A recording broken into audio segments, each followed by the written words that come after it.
Hi, and welcome to this tutorial on particles in Blender. I'm going to assume that you've got some knowledge of Blender, or that at least you've worked your way through my Absolute Beginners tutorial. So particles, what are they used for? First, let's hit X and delete to get rid of the center cube from the default scene. I'm going to put the cursor back to the center of the grid because that went walkies for some reason. And to demonstrate particles, I'm going to start by using an icosphere. And this is quite useful for particle sources because it has faces that point in all sorts of directions, and there's not too many of them, so you can actually see the effects. Now I'm going to go over to the particles menu, and I'm going to add a particle system to that icosphere by clicking on the plus symbol.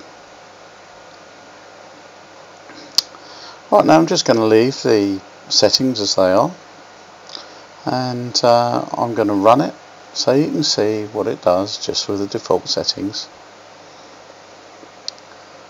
And there you go, it's producing 1,000 particles, and you can see the start is set at 1 frame, and the finish is set at frame 200. So if we want to, which is very common, we want to start emitting points at a certain part, then what we can do is we can set the start to the frame that we want it to start emitting and the end to the frame we want it to stop. And now I'm going to set the lifetime higher than the actual end of the animation, so the particles are always there. And let's see what happens then. There we go. Produces all of our particles in one fell swoop, and they drop off the bottom of the screen. If that's what you want, it's great, but that's not very useful, is it? So if we go down to velocity, and we'll turn that up. What happens if we put 20 in there? We'll get sort of an explosion. There you go. A bit like a firework. And that's exactly what some people would use that type of effect for. Now if we lengthen the number of frames, then we can make it explode obviously over a longer period of time. So there we go. So between frame 30 and 120 we're now going to have it emit particles, and there you go. It's still emitting them fast, but you'll see they all go in chains.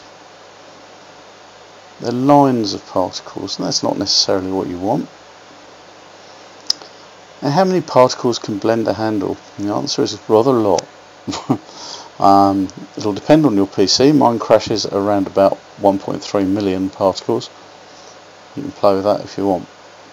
But as you can see, this has got particles turned up to 30,000, and they're still in lines. Now, by putting some random selection on the velocity, I'll set that to 0.687 there, you see you start to get the lines spread out. But they're still recognisably lines, and it's one line for each face of the icosphere. Now I've turned up the random to 2.8, and you've no longer got any obvious lines. So it all depends what you want to do. You can fire streams of particles, or you can fire clouds of particles. And then if you play with the lifetime, I've turned down the lifetime to 25 here, see the cloud kind of thins out towards the edge of the screen. And you can either turn the lifetime down even further, or you can turn the speed down. I'll turn the speed here down to about 9.5, and you can see it's thinned out a lot more.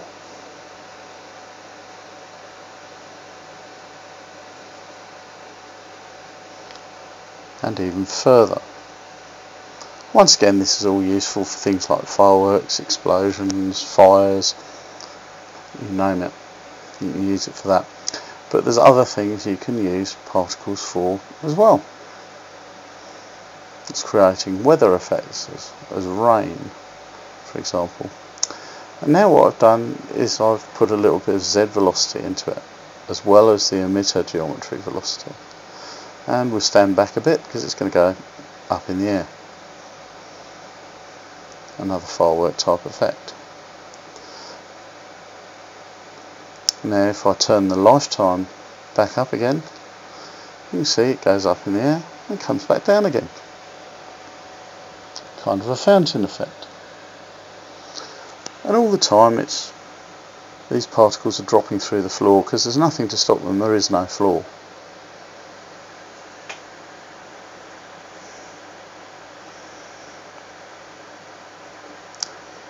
And then of course if I turn the Z off and the normal off, all the particles just drop straight down.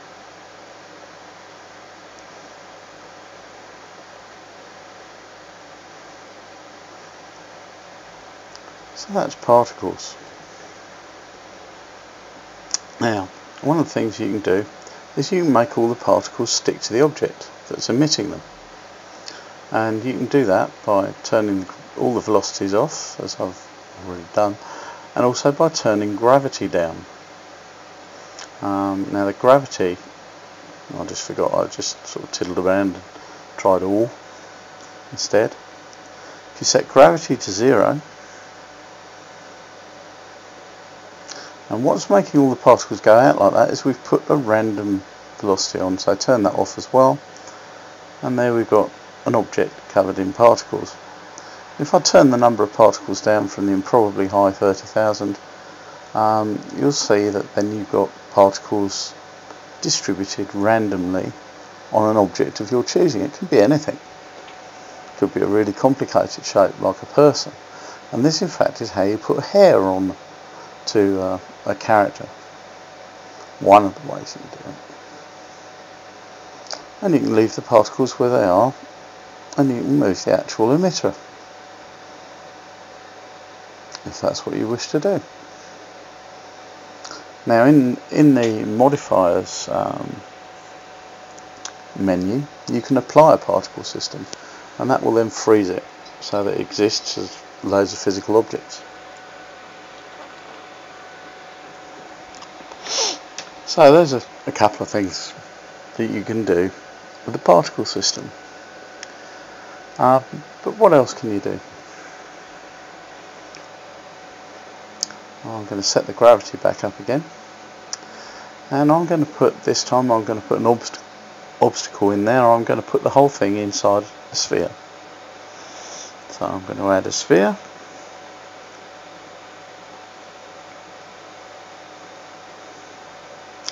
I'm going to scale that sphere so it's big enough that the camera can be inside it.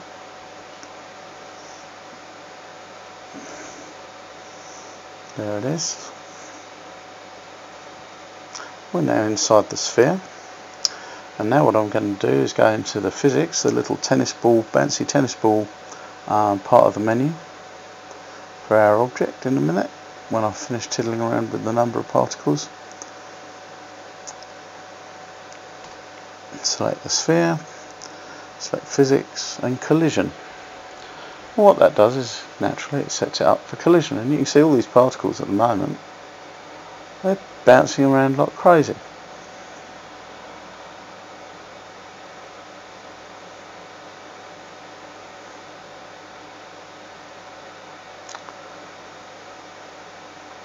Now if I turn up the particle damping, that'll reduce the amount of bouncing, but at the moment you can't really see it. It's very difficult to see. So rather than having lots of rendered points, let's replace those points with objects. So here I've made another sphere.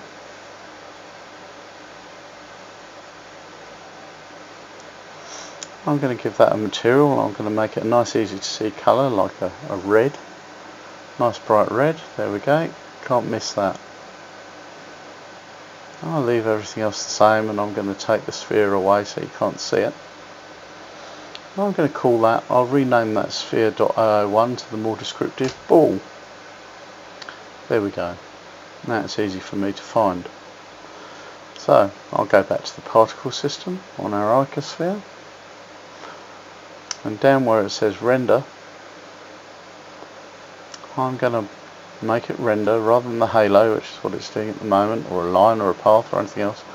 I'm going to make it render an object. And surprise, surprise, the object I'm going to make it render is the ball. So now you're going to see the balls, except they're probably going to be rather too big. Let's just fiddle around with the size a bit, and that's 0.9. It's probably going to be way too big, but we'll see what happens. I just saw a ball twitch, so my guess is the balls are absolutely huge. Yes, they are. Okay, so I'm going to set the size right the way down.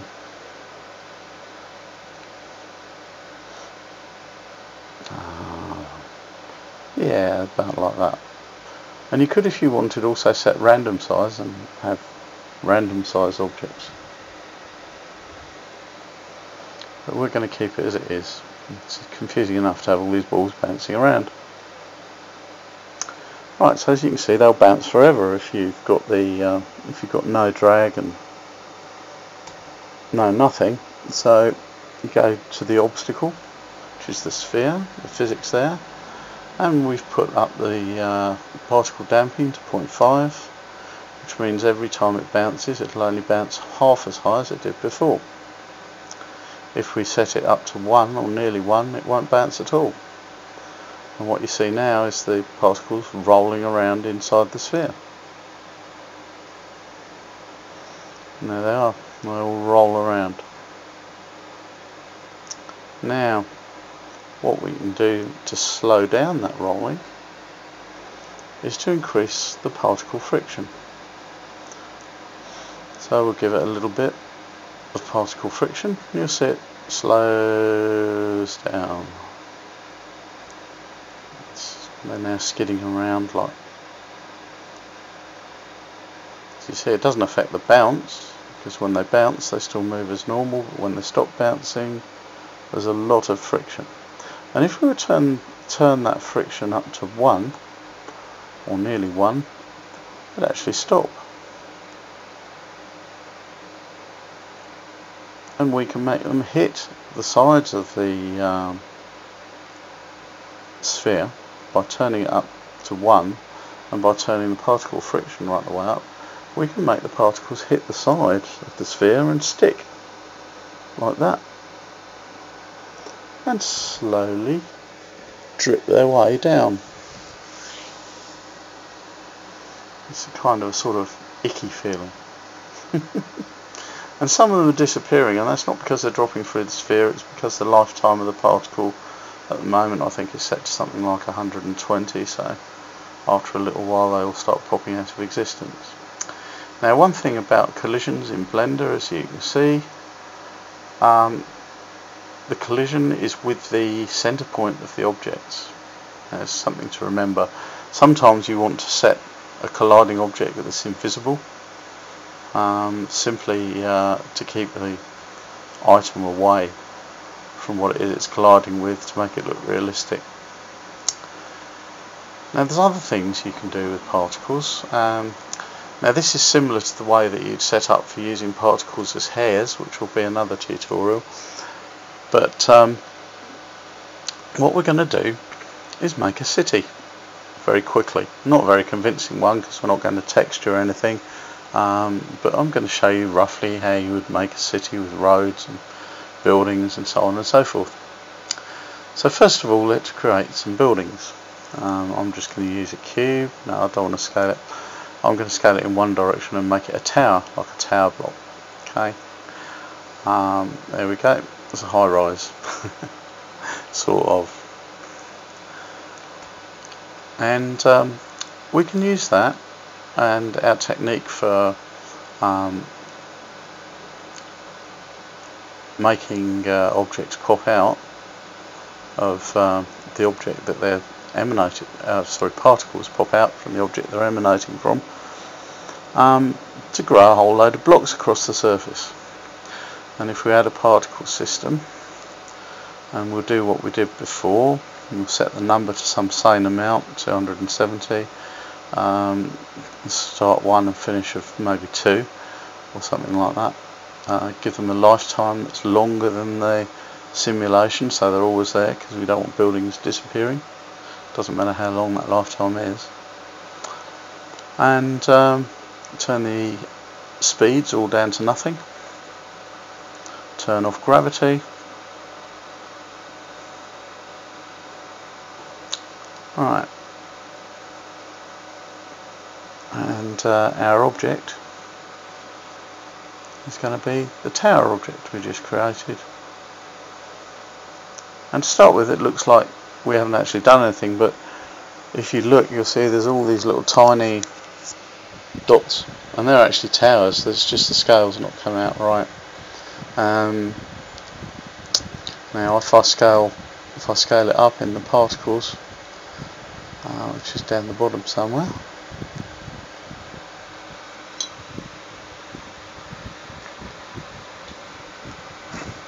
then we'll discover that we'll be able to see them, but they still won't quite be right. And the reason for that is that whenever you produce an object and you reuse it like this in Blender, any transformations like scaling that you've applied to create that object, you need to apply that to the actual object that you're reusing. And we haven't done that.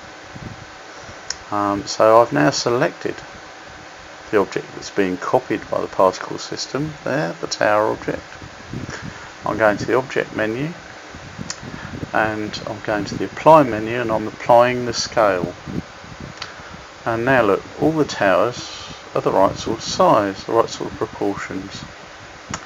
But you'll notice that Blender once again has used the centre of the object's centre coordinates for producing these towers. And I really should have drawn that starting from a square and extruded it from the mesh to get the origin at one end exactly. But there's another way to do it. It's down in here. We can actually make the origin go to the 3D cursor. So if we do a bit of what I like to call tiddling around, we can actually place the 3D cursor near enough, it doesn't have to be exact, on the end of the object. And it's going to take a couple of turnarounds and redos to do that, but bear with me for a minute or so and I will do it. And then we'll see all those towers jump up so that they're actually in the right position.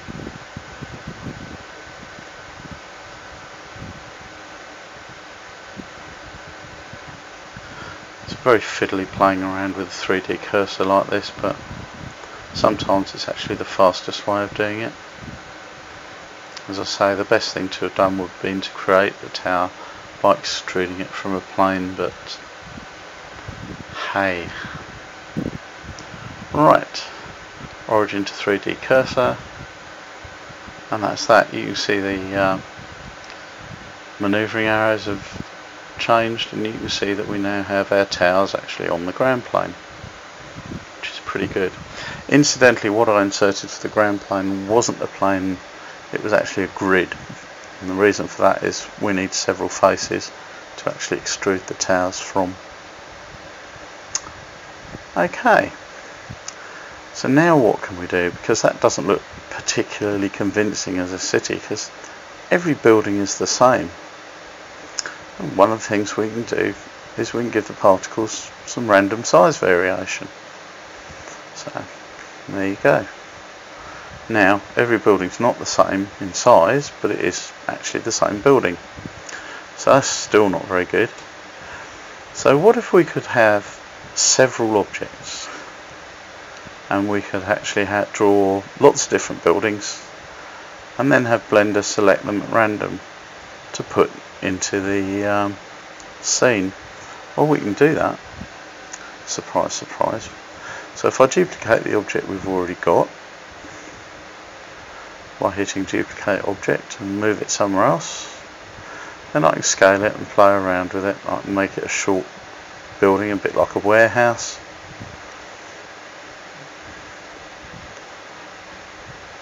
And of course, if you were to do this for real, these would actually be models. You would model the buildings with more detail, and you'd use textures so that they look like they were actually high rises with windows, balconies, all the rest of it, shops on the ground floor, and so on and so forth.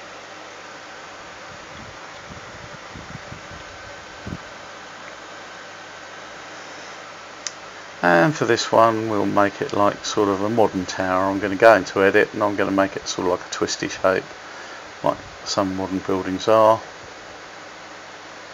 That's it. And then we'll have one more building shape. What should we do? Oh, I know. One of those kind of flat buildings, like a slab of chocolate up on end. Do one of those. So once again, I'm going to duplicate that. I was just checking there earlier that I've only got one of them. Sometimes it's easy to hit the duplicate key by mistake and not know it, because it winds up in the same thing. And now I've done something which I know isn't going to work too well, and the reason for that is I haven't applied the scales to the two buildings I've scaled. So I think we'll find that those two towers will come out alright, but not the others. So if we select them all, we can make what's called a group. And you see they're now outlined in green, which means they're a group, and I'm going to call that group buildings. And these can be moved to anywhere, any odd place in the universe where it won't be seen by the camera. And now I'm going to go down into the particles. Instead of objects, it's going to be group I'm going to render as. And I've just selected the group called buildings. And as you can see, we've got some of the twisted towers, but none of the others. And the reason is they're too small to see because we haven't applied the scale. So let's go into each one and apply scale. We've done that one, and we need to do that one. Brilliant. So we've now got buildings. We've got 4 different types of buildings in different sizes. And we now need to add a few more of them and put some roads in. And I'm just demonstrating really how you would go about doing this. Okay. So we're now going to add a few roads in. So I've gone into edit mode with the ground plane selected. I've clicked subdivide a couple of times to get a decent number of vertices.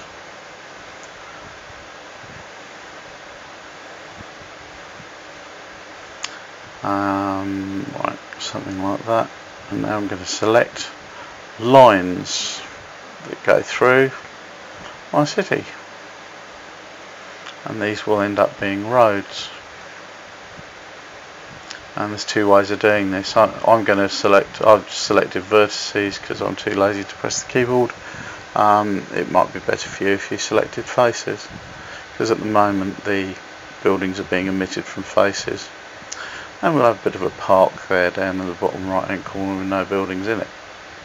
Right, so I'll press, get rid of that, press X, delete all of those vertices, and you can see the buildings haven't moved, and the reason for that is that we are still set up to emit from planes. And so, believe it or not, you can delete the vertices and the planes will still be there, according to Blender, although you can't see them. Something to remember when you're editing. Right, so now emitting from vertices rather than faces, and we'll turn the number of buildings up, and it will start to look suddenly quite a lot more convincing. And obviously you could use a higher resolution plane, you can make it hilly.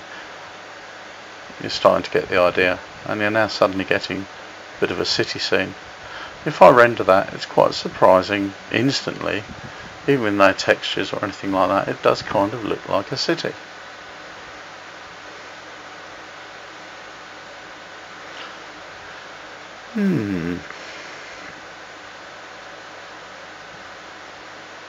Actually, those buildings in the background being so much bigger, that actually makes it look quite good. But anyway, right, that's from the camera point of view.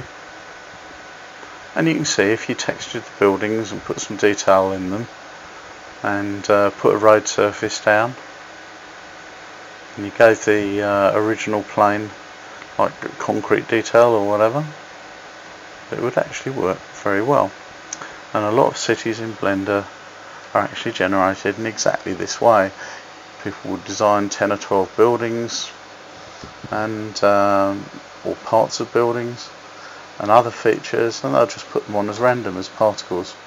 And then once you've got something you like, you just go to the modifier screen, and that's it. So that's a brief tutorial on what particles are used for in Blender. Thank you very much.